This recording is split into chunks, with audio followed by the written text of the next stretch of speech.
अतिथि के रूप में उपस्थित हैं श्री नागरिकता में।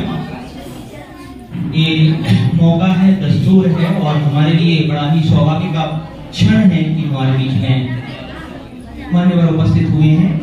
माननीय प्राचार्य महोदय सर का तिलक लगाकर स्वागत कर रहे हैं, उनका वंदन कर रहे हैं।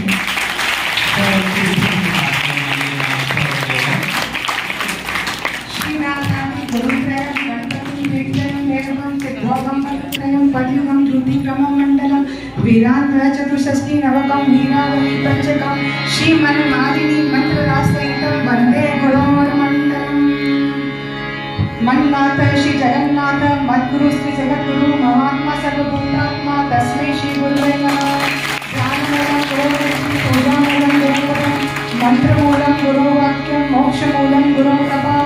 गुरुकृपा ही केवलं, गुरुकृपा ही केवलं, गुरुकृपा ही केवलं, गुरुकृपा ही केवलं।